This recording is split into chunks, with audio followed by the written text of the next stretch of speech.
ओम शांति।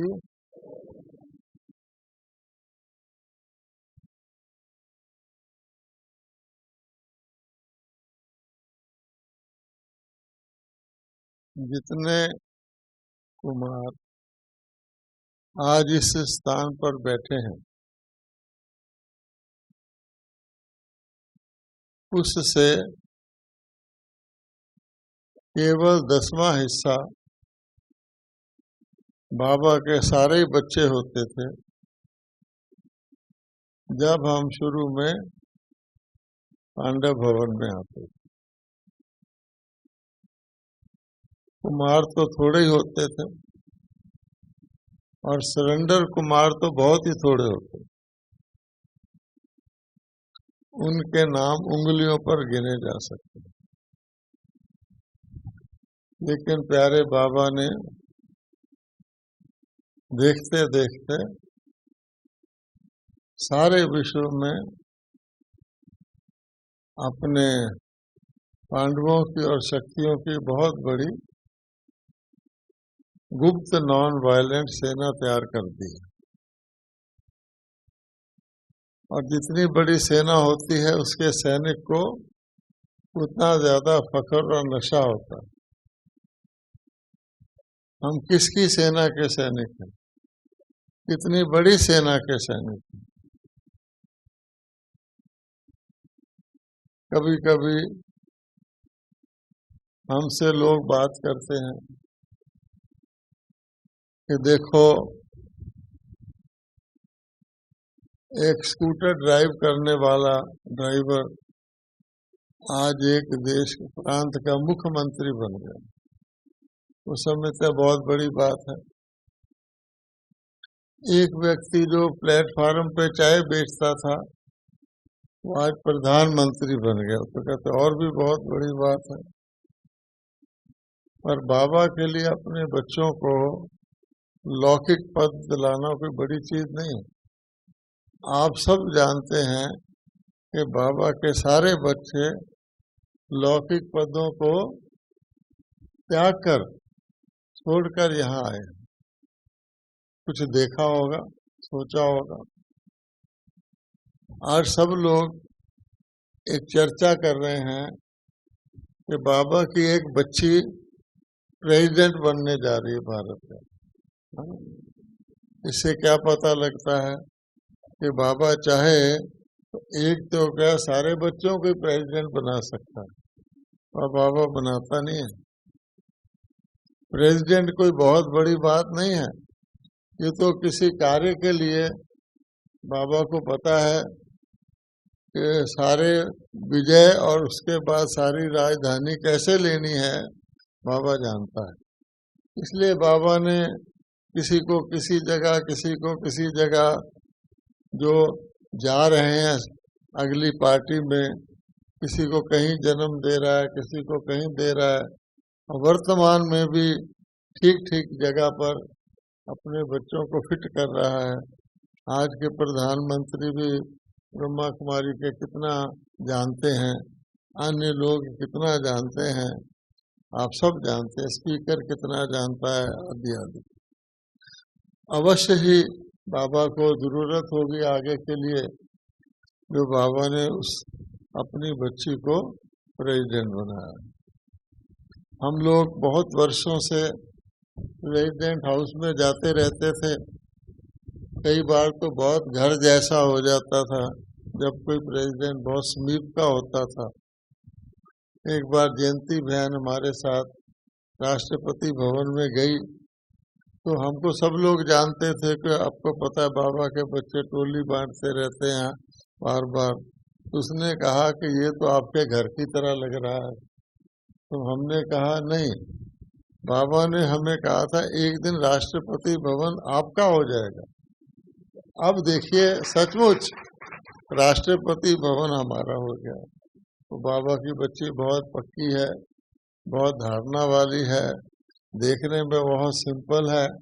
और बाबा ने कहा सिंपल ही एक प्रमाण बनता है। वो दिल्ली में आई तो भोजन भी सेंटर से मंगवाती थी, आपको पता होना चाहिए, इतनी पक्की है। पहले कहती है मैं 3 बजे उठती थी, अब बाबा मुझे 2 बजे उठा देता है। और उसके 2 अपने सेक्रेटरी दोनों बीके हैं, अर्थात ये बाबा जानता है। हम सब भी जो हैं, हमारे लिए ये संसारिक पद पोजीशन क्या है? एक बार बाबा हमको बीके बना दे, अब तो बने हुए हैं, और उससे भी ज्यादा सरेंडर करवा दे, तो क्या मतलब होता है कि एक बीके साधारण, आप तो औरों को भी ध्यान रखते हैं,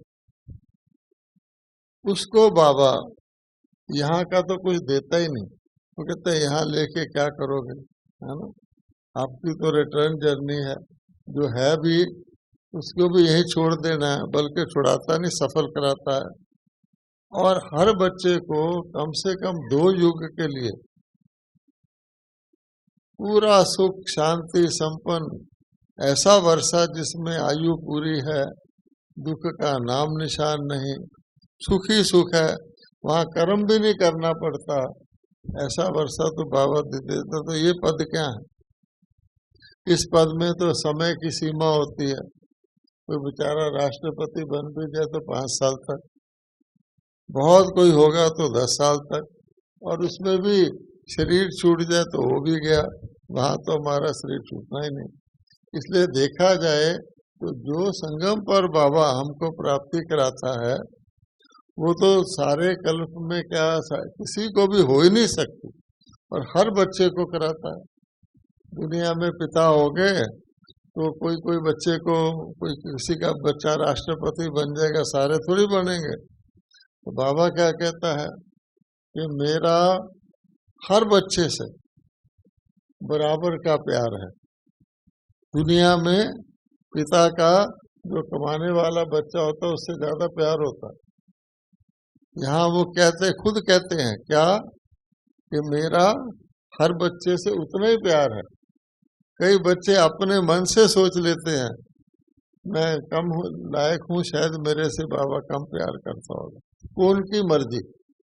लेकिन बाबा कहता है अपना नशा घटाते हैं, कहते हैं मेरा हर बच्चे से बराबर का प्यार है, और मैं सर्वशक्तिवान हूँ। कम से कम संगम तक जब तक मैं साथ हूँ तो मेरे हर बच्चे के अंदर सर्व शक्तियाँ मेरी ना से तो बच्चे, अपनी ना से तो बच्चे की मिला के हो जाती। फिर बाबा क्या कहता है कि कोई कमजोर बच्चा हो, थोड़ा कम धारणा वाला हो, उसके मेरे साथ प्यार के साथ रहम भी है। देखो दुनिया में किसी का बच्चा नालायक निकल आए तो अंदर ही अंदर उससे क्या करता है, ये मेरा कुछ नाम रोशन करने वाला, चल रोटी खिला देते हैं तुझे। लेकिन बाबा कहता है रहम भी है, प्यार भी उतना ही प्लस रहम, ताकि वो बच्चा भी ऐसा ना समझे कि मैं थोड़ा पीछे हूँ, उसको भी आगे बढ़ाने वाला। तो ऐसे बाप को जो रोज थोड़ा बहुत नशा कम हो जाता है, रोज नशा चढ़ा देता, मुरली भेज देता, फिर कहता है कि अच्छा मेरे बच्चे स्थान स्थान पर सेवा कर रहे हैं, आप लोग कहाँ कहाँ से आए हैं, उनको भी मैं थोड़ा बहुत जो स्थान का, कलयुगी स्थान का ऊपर नीचे जैसे कपड़े के ऊपर बाहर जाओ थोड़ा बहुत फ्रेश नहीं रहता, उनको भी मैं फिर बुला लेता हूँ, और फिर बुलाकर सबको इकट्ठा कर देता हूँ ताकि एक दूसरे को देखें। कहा जाता है खरबूजे को देखकर क्या होता है, खरबूजा रंग पकड़ता है। तो खाली देखकर ही अरे मैं अकेला नहीं हूँ, मेरे जैसे इतने हैं, खुशी आती, नशा आता है। और जो देखते हैं कि ये मेरे से इस चीज में ज्यादा लग रहा है, बोलने की जरूरत नहीं, व्यक्ति को उमंग आता है, संगठन का शक्ति मिलती है। संगठन में क्या होता है कि ताकतवर कमजोर को ताकतवर बना लेता है, और संगठन से अलग होने से क्या होता है, कमजोर हो जाता है। आप सोचो एक छोटी चीज बड़ी चीज के साथ मिलेगी, किसको फायदा है? अगर एक छोटी चीज बड़ी चीज के साथ मिलेगी किसको फायदा है? छोटी को। आजकल इसलिए हर जो लोग बड़े के साथ जुड़ना चाहता है, बड़े का फ्रेंड बनना चाहता है, बड़े से रिश्ता करना चाहता है। पहली बात तो हम तो इतनी बड़ी विश्व की भगवान की संस्था से जुड़ गए, उससे बड़ी कोई है ही नहीं। जब हम लोग आए थे तो ये बैज पहनने से भी भाई सब बहन शर्माते थे। बहनें तो सेंटर में रहती हैं, बाहर जाते थे ना तो कोई कहते ना तो ब्रह्मा कुमार है, हो प्राण ही निकल जाते थे, शर्माते फिरते थे, ऐसे रखते थे। आज यज्ञ से तो बैज मिलते हैं, बाहर दुकान में भी मिलने लग गए, क्योंकि बैज लगाने से कुछ ना कुछ सम्मान रहता है। टैक्सी वाले भी हमारा स्लोगन लगाने लग गए और लोग तरसते हैं। बड़े बड़े लोग, हम तो घर के हैं, बाबा ने बुला लिया 5 दिन 7 दिन अपने हेडक्वार्टर में, वो तरसते हैं, परमिशन मांगते हैं सेंटरों पर आने की, हेडक्वार्टर में। तो बताओ कि बाबा ने क्या कर दिया। दुनिया का कोई भी ऐसा व्यक्ति नहीं है, कोई भी ऐसा पद पोजीशन नहीं है जो जिसका बड़ा हमारे पास ना आता हो। आप सारी दुनिया के महात्मा देख लीजिए, बड़े बड़े धर्म संस्थाएं देख लीजिए, बड़े बड़े बिजनेस देख लीजिए, कोई उनके जैसा उनके पास नहीं आएगा। उनसे बड़ा तो आएगा ही नहीं। आप सोचो क्यों आएगा वो। अच्छा, यहाँ पर हम डॉक्टरों का विंग है। हमारे डॉक्टर कोई वो अस्पतालों के बड़े बड़े डॉक्टर नहीं है, डॉक्टर हैं, बाबा के बच्चे हैं, ठीक है, और तरह की शक्ति है। लेकिन डॉक्टरों के विंग में कौन आता है? आप देखो, तो जो बड़े बड़े से डॉक्टर हैं जिनको फुर्सत नहीं मिलती, वो आते हैं 3 दिन के लिए। कोई विंग ले लो, शिक्षकों का विंग, हमारे यहाँ कौन से शिक्षक वाइस चांसलर हैं, लेकिन आएंगे कौन? हम कहते हैं वाइस चांसलर से नीचे आओ ही ना, अब तो हमारा लेवल बढ़ गया है। अच्छा, महिला विंग, कोई विंग ले लोगे तो हमारे पास उसके बड़े आएंगे, और एक नहीं आएगा, अनेक आएंगे। अच्छा, नेताओं को ले लो, चाहे वो धर्म नेता हो, राजनेता हो, कुछ हो, सबसे ज्यादा कहाँ आते हैं? बार बार बाबा। क्या वजह है? तो जो बाबा के बच्चे हैं वो उनसे बड़े होंगे, तभी तो उनके पास कुछ लेने के लिए आएंगे और बड़ी थैंक्स करके जाते हैं। इसलिए बाबा कहता है कि मेरे बच्चों का सम्मान मैं रखता हूँ। और आपका अनुभव होगा, कहीं भी आपको थोड़ा बहुत संसारिक तरीके से कोई आपका निरादर करना चाहे या आपके ऊपर परीक्षा ले आए, तो बाबा अपने बच्चों की इज्जत हमेशा रखता है। उसको पता है कि मेरा बच्चा है, उसकी मदद करेगा बाबा, इज्जत रखेगा। कभी भी बाबा अपने बच्चों की इज्जत कम नहीं होने देते। मैं आपको एक अनुभव सुना देता हूँ। जब मैं जॉब करता था तो आपको पता है कि ब्रह्मा कुमार और जॉब का क्या मतलब होता है, कि ब्रह्मा कुमार जॉब तो अच्छी करता है पर उसका जॉब में कोई ध्यान नहीं होता। ब्रह्मा कुमार पढ़ाई अच्छी करते हैं, कोई बैठ के नहीं, वो बाबा ही उनको बुद्धि से पास करा देता। तो हमारी जॉब में एक बार हमारा इंटरव्यू हुआ, तो जैसे आप लोग ऑल इंडिया से आए हैं, हमारी कंपनी के इंडिया में बहुत बहुत ब्रांच थे, हर ब्रांच से वो आए इंटरव्यू देने। दिल्ली में इंटरव्यू हुआ, हम काम के पक्के, रिपोर्ट बहुत अच्छी, लेकिन कंपनी में क्या हो रहा है उससे हमें कोई मतलब नहीं, और दूसरियों में क्या हो रहा है उससे तो बिल्कुल मतलब नहीं। मैंने 17 साल नौकरी की है, उसमें से मैं 12 साल तो अपनी फैक्ट्री में ही नहीं गया। अब बताओ ऐसा कोई होगा? दुनिया में तो होता ही नहीं। हमें काम ही नहीं पड़ता था, हमारा ऑफिस बाहर था, एडमिनिस्ट्रेशन हम जाते, एक बार ही काम पड़ा तो हम गए। अब हमारे जैसे को क्या होगा? तो इंटरव्यू हुआ, हमसे उन्होंने पूछा, हमें कुछ पता नहीं, कितनी खाद बनती है तुम्हारी? मैंने कहा हमें क्या पता, फलानी जगह क्या होता है पता ही नहीं। हमने सारे उत्तर ऐसे दे दिए। अब घर आ गए, घर पिताजी दिल्ली में ही था घर, पिताजी ज्ञान में, माताजी, उन्होंने कहा भोजन करो बच्चा। तो मैंने कहा नहीं, मेरा ना दिल नहीं करता भोजन का, कुछ ठीक नहीं हुआ। पिताजी बोले क्या ठीक नहीं हुआ? मैंने कहा मैं इंटरव्यू में गया था ना, तो अच्छा नहीं हुआ। बोले बाबा बैठा है ना, क्योंकि इंटरव्यू तो मैं दे के आया था। अच्छा, तो मैंने कहा बाबा तो बैठा है, पर बाबा ये थोड़ी कहता मेरा नाम बदनाम करो। अब मेरा रिजल्ट आ जाएगा ना का, तो मेरे जैसा मेरा बॉस बन जाएगा तो और भी खराब बात है। मैंने कहा नहीं नहीं बाबा बैठा। अच्छा ठीक है, वो जाने उनका। अब मैं वापस गया अपने शहर में और दिन गिनने लगा कि किस दिन उसका रिजल्ट आएगा और किस दिन मुझे वो मेरा जूनियर मेरा बड़ा बन गया। लो जी रिजल्ट आया। रिजल्ट क्या आया? इंटरव्यू तो मेरा ठीक हुआ ही नहीं था।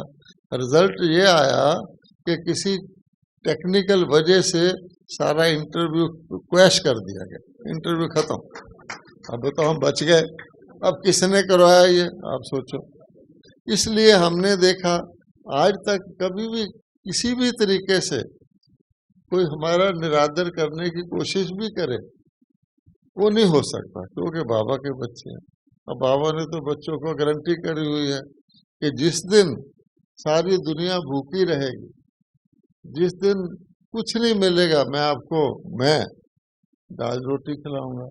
जब कहीं रोशनी नहीं होगी तुम्हारे सेंटरों, इससे ज्यादा गारंटी तो इंश्योरेंस कंपनी भी नहीं कर सकती।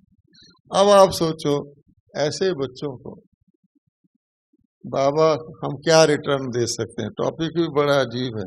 बहन जी कहती बहुत अच्छा टॉपिक। अब बताओ हम गीत गा रहे हैं कि तेरा हम अदा ही नहीं करते कि शुक्रिया तेरा, हम उसको क्या रिटर्न दे सकते?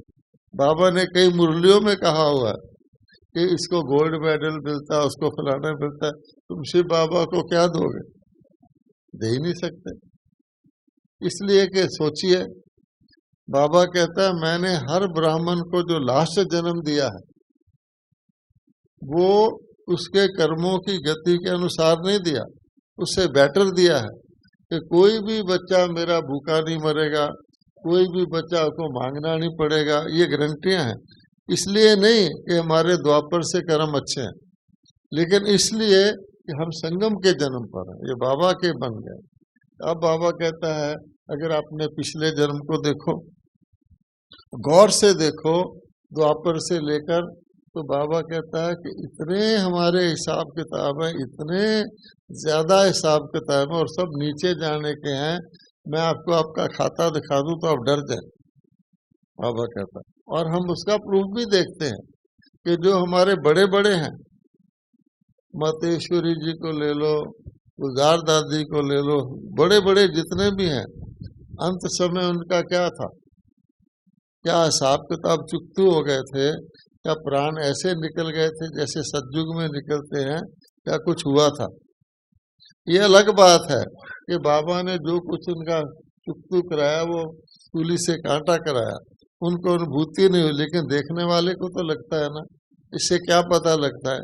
जब उनके साथ ऐसा हो सकता है, अगर हमारा खाता बाबा खोल दे, हमारे साथ क्या नहीं हो सकता? अब बाबा कहते हैं मैंने आपको कहां से कहां उठाया। हर एक जानता है कि बाबा ने बिल्कुल कीचड़, बिल्कुल जैसे होते हैं कीड़ेों को उठा करके बाबा ने भू भू भू भू करके इस लायक बना दिया। आज हमारा सम्मान होता है। बहनें हमारे आगे हाथ जोड़ती हैं। नहीं तो देखा जाए तो बाबा कहता है कि हमारे संस्कार क्या थे, तो हम इसलिए उसका शुक्रिया करते हैं। अब हम उसको क्या दे सकते हैं? कि रिटर्न जर्नी से पहले पालना का रिटर्न दो। अब तेरी पालना का बाबा गीत क्या था? गीत कुछ सच्चा था, है ना? गीत क्या था कि हम तेरा एहसान चुका ही नहीं सकते। दिल से सोचे कि कहां से कहां, मोटे रूप से बाबा कहता है कलयुग में शूद्र होते हैं, आसुरी संस्कार वाले होते हैं, उसमें हम भी आ गए। हम तो दुनिया को कहते हैं, आज का कोई भी व्यक्ति जो है वो ब्राह्मण तो क्या वो कुछ कहला ही नहीं सकता। अच्छा ना, उसका तो नाम अच्छा है। शूद्र है तो शूद्र ही है, कलयुग है तो कलयुगी है। कौन कह सकता मैं कलयुगी नहीं हूँ? सारे विश्व में कोई कह सकता मैं कलयुगी नहीं हूँ? बताओ। अरे भाई, हम कह सकते हैं तो हम कौन से हैं? हम कलयुगी हैं, संगम युगी हैं। तो फिर हम तो कह सकते हैं, पर हमारे सिवाय और कोई कह सकता मैं कलयुगी नहीं हूँ? नहीं कह सकता। तो जब कलयुग है तो कलयुगी है तो क्या हुआ? तो संगम से पहले हम क्या थे? अभी भी बाबा कहता है मैंने संगम कलयुग के अंदर ही बनाया हुआ है। हर संभावना है तो कोई कच्चा ब्राह्मण संगम से कलयुग में खिसक जाए, फिर संगम में आ जाए। करते रहते हैं, है ना। जैसे लाल बत्ती नहीं आती तब तक आप अपनी कार इधर ले जाओ उधर ले जाओ, लेकिन जब नजदीक आ जाते हैं फिर आप लेन नहीं बदल सकते। इसी प्रकार से संगम युग मीन्स आप आत्माभिमानी, हम सब जानते हैं हम आत्माभिमानी हैं, दूसरे को आत्मा देखते हैं, लोभ मोह अहंकार मैंपन, तो हम संगम पर हैं। अगर जरा सा खिसक गए, बस से बाहर बाजू निकाल लिया, बस वाला कहता मत निकालना, हम कहते हैं 2 किलोमीटर से निकला हुआ कुछ नहीं होता, लेकिन जिस वक्त बाजू उड़ गया फिर हम क्या कहते हैं? ठीक कहता था। अभी ताजी मम्मा की मुरली में क्या कहा कि बॉडी कॉन्शियस भी क्या है? बॉडी कॉन्शियस भी बेकार है। अब आप सोचो, एक तो खुद को कॉन्शियस रखना, एक दूसरे को। इसमें भाग्यशाली कौन है? इसमें भाग्यशाली है सरेंडर्ड बीके। कोई अपनी मर्जी से अपने भाग्यों को कम कर ले, लेकिन सरेंडर बीके को और क्या चीज है? सरेंडर नाम का सरेंडर है। जितना माल मलाई हम खाते हैं बाहर वाले नहीं खाते, सच्ची बात है कि नहीं? जितना हमारा रक्षा होता है किसी का। दुनिया में हमने गवर्नरों के घर जाके देखा है, वो बेचारे गवर्नर को गवर्नमेंट की तरफ से कोई गेस्ट आ जाए तो क्या अलाउड होता है? एक केला देना, एक बर्फी देना, एक चाय देना, इससे ज्यादा अलाउड ही नहीं। आप हैरान होंगे, हमने आज तक अपनी जिंदगी में कभी किसी अज्ञानी व्यक्ति की सेवा नहीं की, ना उसके साथ संबंध रखा है, क्योंकि हमारी दाल उससे गल ही नहीं सकती। वो है बगले, हम हैं दूसरे तरफ। एक बार हमने गलती की जिंदगी में। एक भारत के प्रेसिडेंट थे आर वेंकटरमन, वो हमारे बहुत स्नेही थे, बहुत साल से फाइनेंस मिनिस्टर से तब तक वो जानते थे, आना जाना था, यहाँ भी आए थे, दिल्ली में भी। तो जब वो बुजुर्ग हो गए तो घर की तरह थे। बीमार थे तो एक दिन मुझे कहा, उनका कोई पत्नी की डेथ हो गई या क्या, कि मैं चाहता हूँ आप कोई ब्रह्मा कुमार दे दो जो हमारा खाना बना दिया। हमारा उससे पुराना संबंध था, कई बार मदद की थी, तो हमने सोचा चलो ठीक है। हमारा एक भाई था, वो मदुराई में मिठाई की दुकान पे काम करता था। वो मेरे पास भी आके कुछ समय रहा था, अपने घर में भोजन बनाता था। वापस मदुराई में था, वो बस का गाइड था मंदिर का। मैंने उसको फोन किया, भैया ऐसे है, बड़े अच्छे व्यक्ति हैं, उसने हमारा बहुत काम किया, तुम आ जाओ। वो छोड़ के आ गया। मैंने उसको पूछा, तो कहते मैं इतना खाना बनाने में एक्सपर्ट नहीं हूँ। तो वेंकटरमन जी की बेटी से मैंने कहा पूछ के आओ। उसने कहा ऐसे है कि साहब के लिए मेरे लिए अलग खाना बनेगा, स्टाफ के लिए अलग बनेगा, ये चीज वो खाते हैं। तो हमारे पास एक भाई है बहुत अच्छा भोजन बनाने वाला, जो दादी जानकी के ट्रैवल में भी भोजन बनाता था। मैंने उसको कहा तो इसके साथ चले जा, उसके घर में रह, तो जो वो खाना चाहते सीख लेना। लो जी, वो बेचारा चला गया। मुझे फोन आ गया कि हमने तो एक आदमी मांगा था, आपने 2 क्यों भेजे?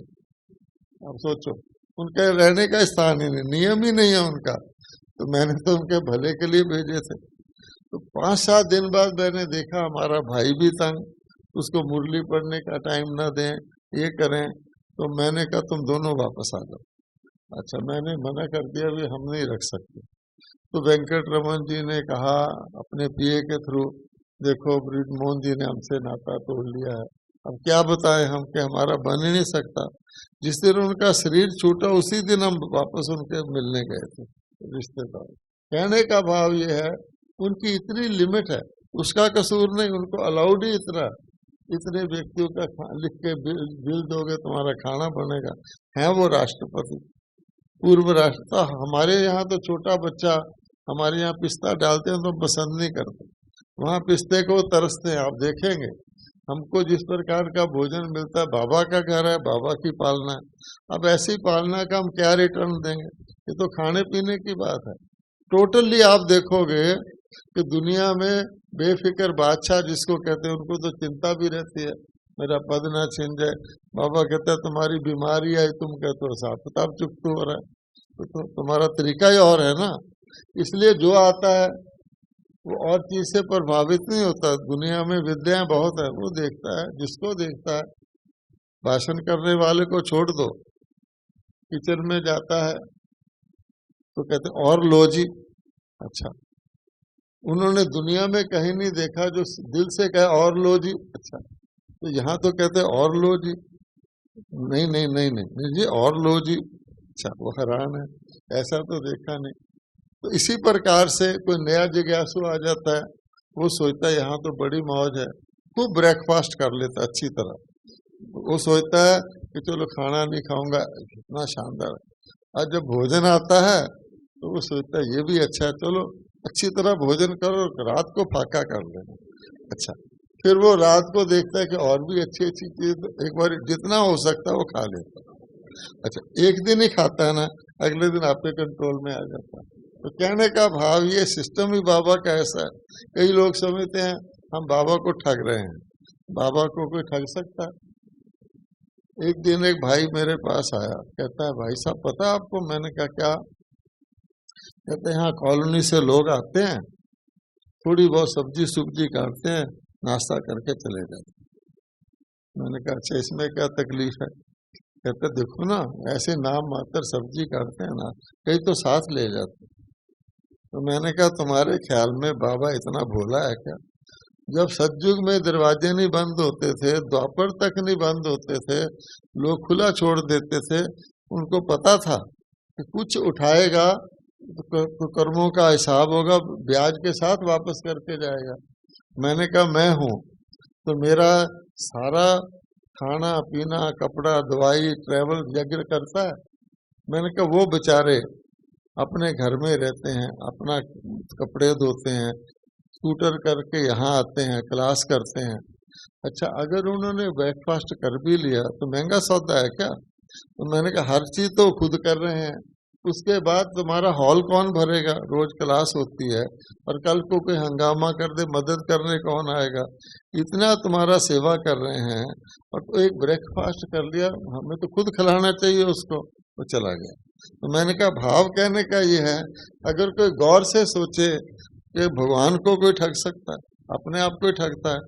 और जिसको ये पता है वो वही सरेंडर होगा। यो सोचेगा मैं ओल्ड एज हो गई, मेरे को निकाल देंगे, यहाँ किसी को निकालते हैं? अपने आप कोई निकल जाए, या उसको डर हो मैं निकल ना जाऊं, वो अपना प्रबंध करता है। बाबा कहता है यहाँ तो 90 साल की रतनमणि दादी बैठी, मैंने निकाला, इसको देख लो 90 साल को तो मैं भी होने वाला हूँ, मुझे निकाला क्या?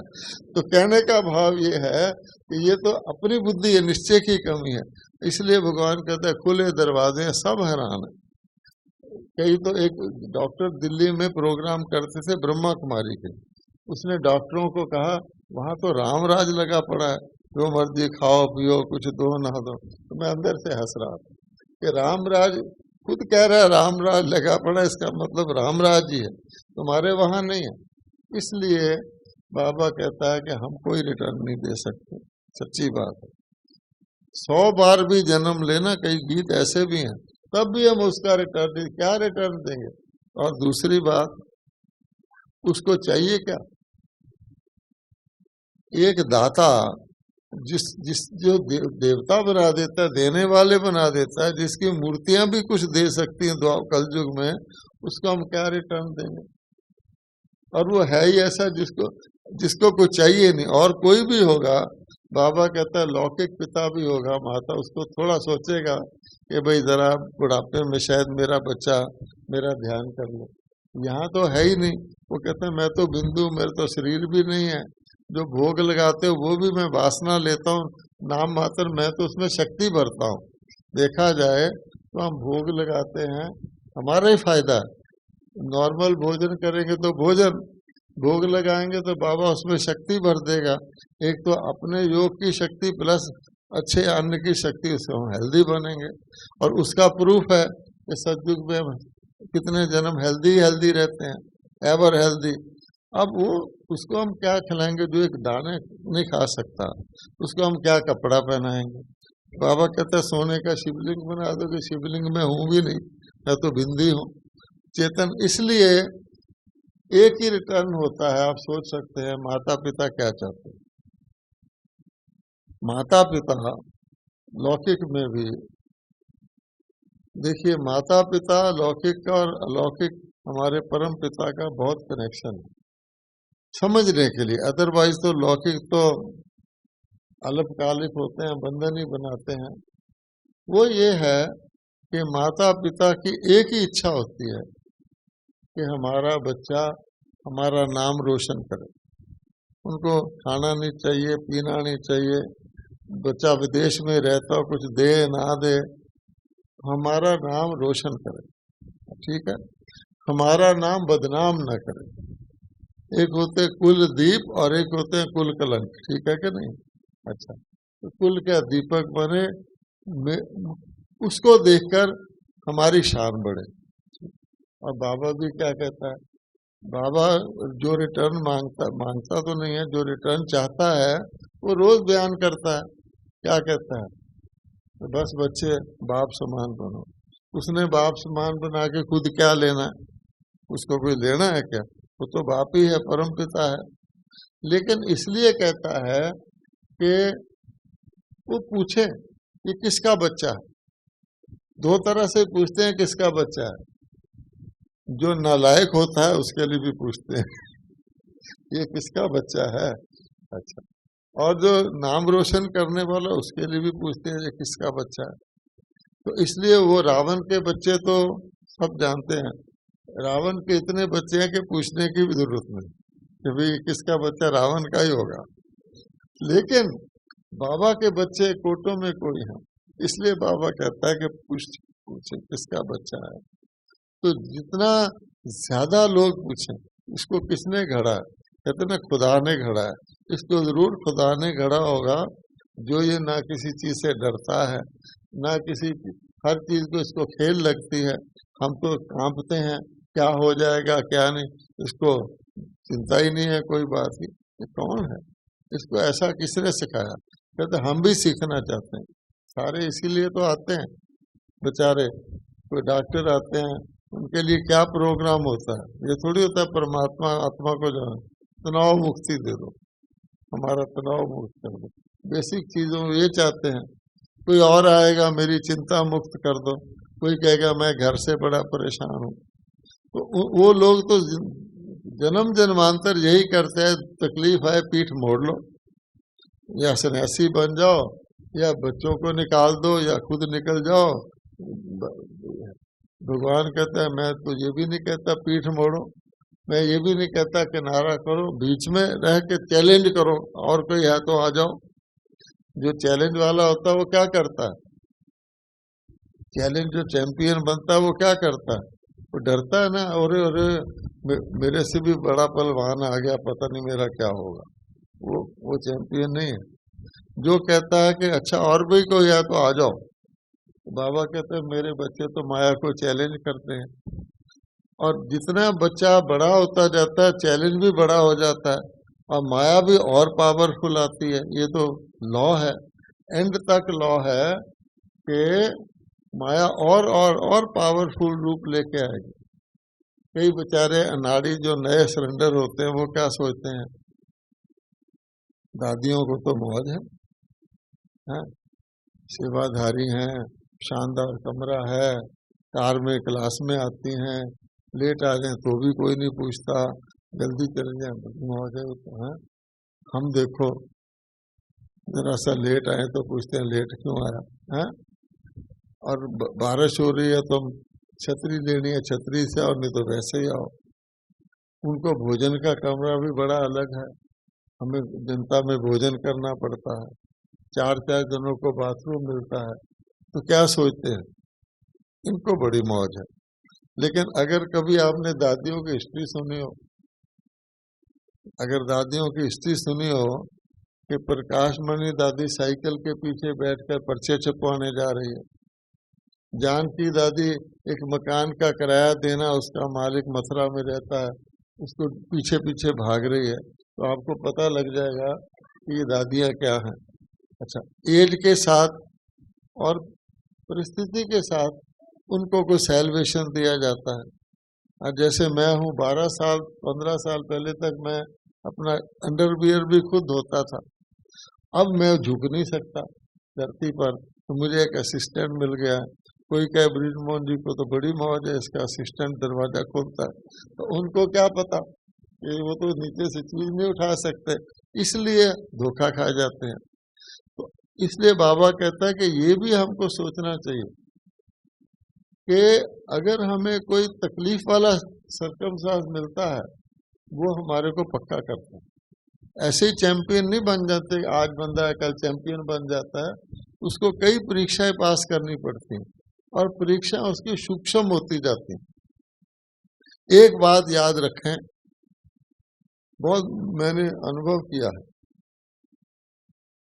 अगर आप अपने जीवन में कोई भी एक परीक्षा पास कर लोगे, ठीक है, चाहे 3rd डिवीजन में कर लो, कोई परवाह नहीं, आपको वो परीक्षा दोबारा नहीं आएगी। परीक्षा आएगी लेकिन नहीं आएगी, उसको आपको पास करना पड़ेगा। जैसे स्कूल कॉलेज में हम पढ़ते हैं, एक बच्चा 6ठी क्लास में 3rd डिवीजन में पास होता है, ठीक है, उसके बाद जिंदगी भर उसको 6ठी क्लास पास करनी पड़ती है या नहीं? कभी नहीं करनी पड़ेगी। 7वीं में हो सकता है वो 1st डिवीजन में पास हो जाए या 2nd में, लेकिन बाबा ने पास शब्द दिया हुआ, इसलिए सारे बी के पास हो जाते, त्रेता तक तो पास रहे हो ही जाते, कोई फेल नहीं होता, क्योंकि वो उसको ये पता है आप एक परीक्षा पास कर लेंगे तो परीक्षा आपकी सेवाधारी बन जाएगी, कभी नहीं आएगी। हाँ, ऐसा ना सोचो लास्ट परीक्षा है, उससे अगली फिर दूसरा रूप लेकर आएगी, एंड तक आती रहेगी, गले में प्राण होंगे तब भी आएगी। इसलिए कई ब्राह्मण सोचते हैं ऐसा भी होता है, ये तो बिल्कुल नई बात सुनी है, यहाँ भी ऐसा होता है। इसका मतलब क्या हुआ कि हमने अगली परीक्षा को समझा नहीं कि नया रूप लेके माया आ रही। मोटे रूप से कमल कहाँ पैदा होता है? कीचड़ में, और हमारी एक सिंबल है कमल। अच्छा, तो कमल हो ही नहीं सकता अगर नीचे कीचड़ ना हो। अब आप बताइए, अगर आपको कहीं कुछ गड़बड़ दिखती है, बहुत गड़बड़ दिखती है, तो आपको ये समझ लेना चाहिए यही मेरे कमल होने की जरूरत है। आपकी मर्जी है कमल देख लो, आपकी मर्जी है कीचड़ देख लो, आपकी मर्जी है चांद देख लो, आपकी मर्जी है दाग देख लो, आपकी मर्जी। तो जो देखोगे, जैसा देखोगे तुम, वो तो गीत भी है, तो फिर गड़बड़ आपकी होगी, उसका क्या जाएगा। इसलिए मैं आपको एक और एग्जांपल दे देता हूं।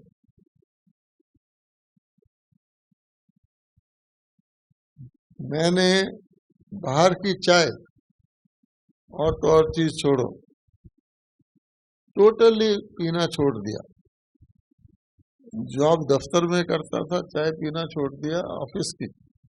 वहां पर जब मैं बड़ा ऑफिसर बन गया तो मीटिंग होती थी ऑफिसरों की, उसमें वो चाय वगैरह देते हैं, तो मैं नहीं पीता। तो सारे ऑफिसर कहते थे हम अछूत हैं क्या? मैं नहीं कहता था आप अछूत हो, हम अछूत हैं क्या? मैं चुप रहता। थोड़ी देर में उनको पता लग गया कि नहीं पीता तो ना सही। अच्छा, अब देखिए क्या हुआ। हमारी कंपनी में पहली बार हड़ताल हुई, पहली बार, हमें पता ही नहीं था हड़ताल क्या होती है। उसके अंदर ऑटोमेटिक फैक्ट्री थी, गवर्नमेंट की थी, तो गवर्नमेंट ने ऑर्डर भेजा फैक्ट्री चलेगी, जो हड़ताल करते हैं कर दें, बाकी के ऑफिसर फैक्ट्री चलाएंगे। अर्थात मान लो मैं हूँ, मैं ट्रांसपोर्ट संभाल लूँगा, कोई टेलीफोन संभाल लेगा, ऐसे ऐसे था। तो उन्होंने फैसला किया कि ऑफिसरों को पुलिस के साथ बस में बिठा के अंदर भेज देंगे। वर्कर रोक रहे थे, अंदर भेजने लगे तो मेरी भी बारी आनी थी। तो मैंने सोचा मैं तो चाय भी नहीं पीता, वहां तो कितने दिन रहना पड़ेगा। मैंने मन में सोच लिया जो ही मेरा नंबर आएगा मैं रिजाइन कर दूंगा, और कुछ नहीं।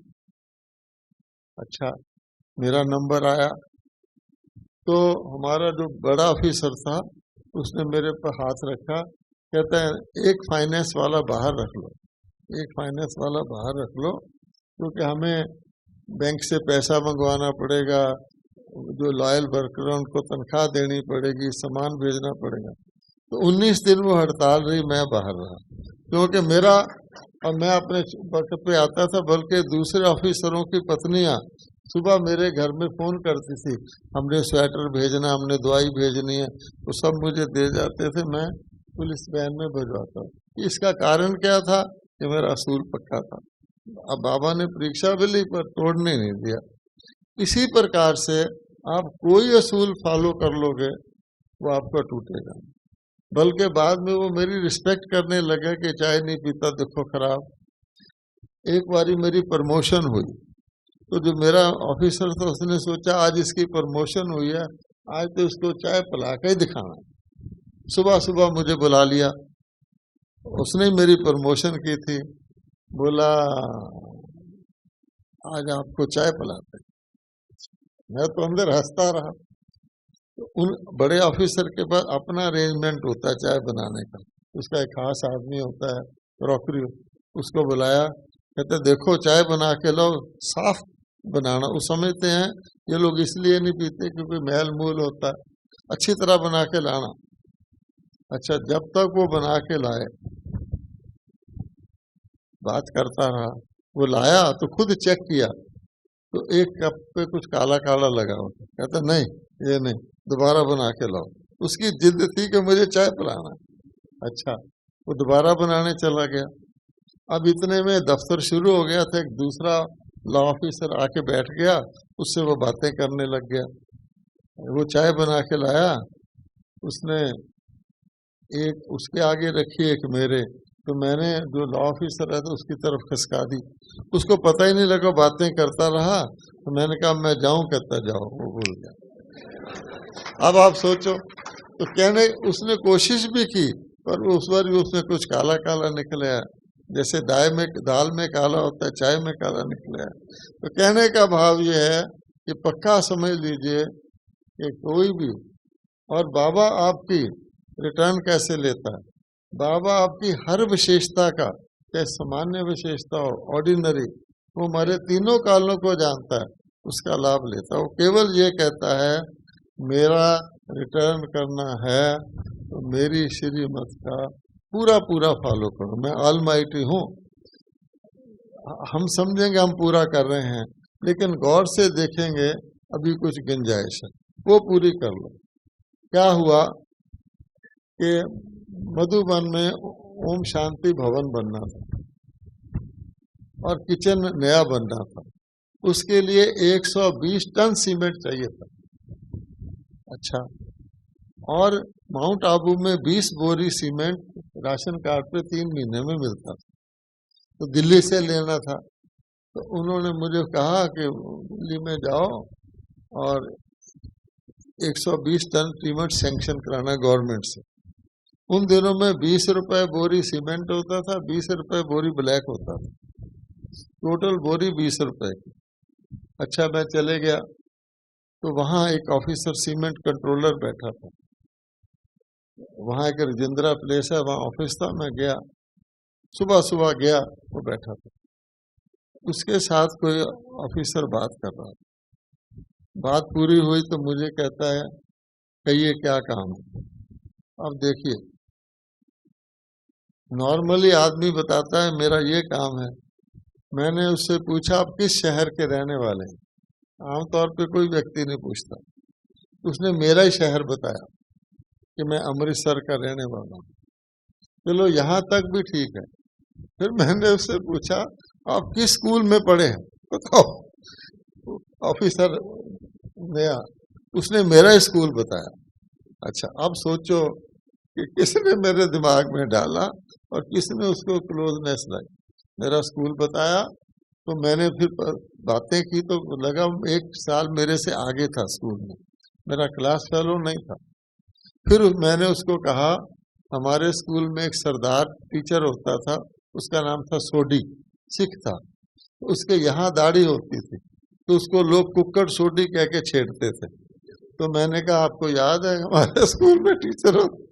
उसको याद आ गया, वो बचपन में खो गया। फिर मैंने कहा हमारे स्कूल का बैंड फर्स्ट आता था। हाँ, 2 मिनट में जैसे हो गया जैसे घर का बंदा। उसने कहा बताइए काम क्या है। अब देखो किसने इस बात को यूज किया कि ये उसकी मेरी बात मिलेगी, भगवान ने किया। इसलिए आखिरकार उसको का सीमेंट नहीं दे सकते थे, बड़े लॉ थे, जनता पार्टी की गवर्नमेंट थी। तो उसने कहा ठहरो, संजय गांधी ने अनंतपुर के गुरुद्वारे के लिए सीमेंट लिया, मैं आपको लेके दूंगा। उसने ना सिर्फ 120 टन बल्कि जब तक सीमेंट डिकंट्रोल नहीं हुआ, उस वक्त रजौरी गार्डन का सेंटर बना, तब तक वो हमें सीमेंट देता रहा। दादी जी भी उसके घर गई दिल्ली। तो ये कमाल किसका है जिसको ये पता है कि स्कूल की बातें सुनो, भगवान का। इसलिए समझो कि आपसे बाबा आप ही काम करवाएगा, आप नॉर्मल, और आपको खुशी भी दिलाएगा, सम्मान भी दिलाएगा। पीछे नहीं भागना, नॉर्मल ढंग से करते रहो तो बाबा का काम है, ये समझो कराता ही रहेगा, कोई काम फेल नहीं होगा, ये भी पक्की बात है। हमको केवल जितना हो सके, बाबा ये भी कहता है मैं 100% एक्सपेक्ट नहीं करता, 100% बाद में आएगा, जितना हो सके उतना करते जाओ। अंत में मैं आपको एक चुटकुला सुना देता हूँ। वैसे मैंने चुटकुले सुनाना बंद किया हुआ, आजकल नहीं सुनाता हूँ। एक बच्चा था, उसको उसका टीचर पढ़ा रहा था, छोटा बच्चा। तो टीचर ने कहा बच्चा 120 और 80 कितने होते हैं? उसने कहा जी 240। 120 और 80 कितने होते हैं? 240। तो पिताजी से जो पढ़ा रहे थे, उसने कहा शाबाश बच्चा शाबाश, तू मेरा नाम रोशन करेगा। और नौकर को बुलाया, इसको चॉकलेट ला के दो। और एक व्यक्ति वहां से गुजर रहा था, उसने सोचा ये क्या पढ़ा रहा है, इसको खुद भी जमा करना आता है कि नहीं। पहले उसने सोचा क्यों पूछूं, वो जाने, और उसके दिल में आया मैं पूछूं तो सही। कहता है भाई साहब वो 120 और 80 को 240 कह रहा है और उसको शाबाश दे रहे हो, उसके लिए चॉकलेट मंगा रहे हो। कहता है तुमको पूरी बात पता नहीं, कल उसने 320 कहा था इसलिए मैं उसको दे रहा हूं। तो कहने का भाव क्या हुआ, अगर आपसे थोड़ा कम भी हो जाए तो आगे बढ़ रहे हैं इसलिए बाबा शाबाश देता है हमेशा। इसलिए बाबा कहता है शाबाश बच्चे शाबाश। ओम शांति।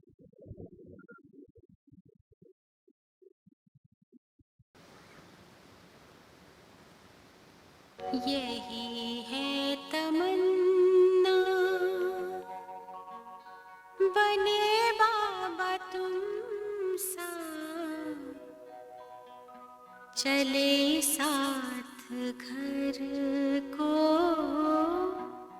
घड़ी ऐसी आए। यही है तमन्ना बने बाबा तुम सा, यही है तमन्ना बने बाबा तुम सा, चले साथ घर को घड़ी ऐसी आए। हमें तो वतन की बहुत याद आए, हमें तो वतन की बहुत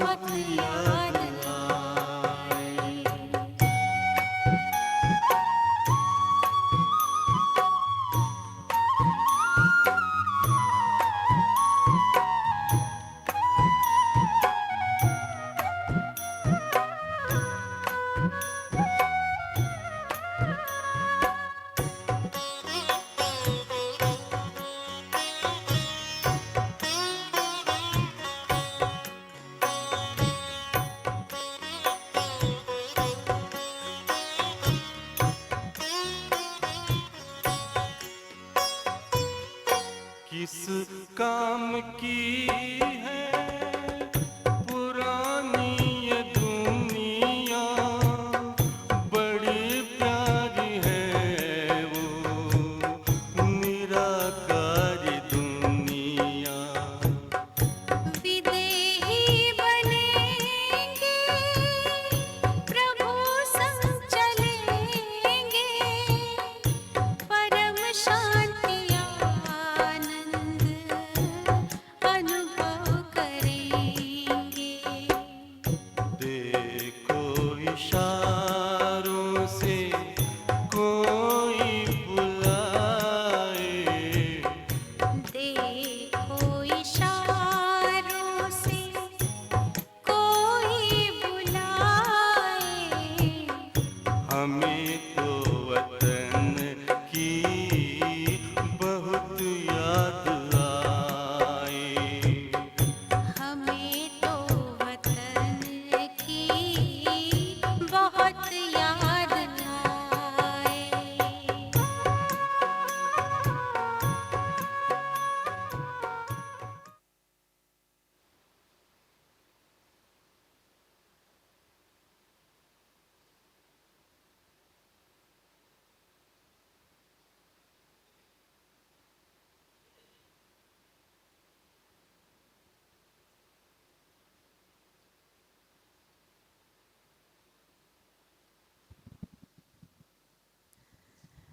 आप सभी अपने स्थान पर रहकर हाथ हिलाकर अभिवादन करेंगे।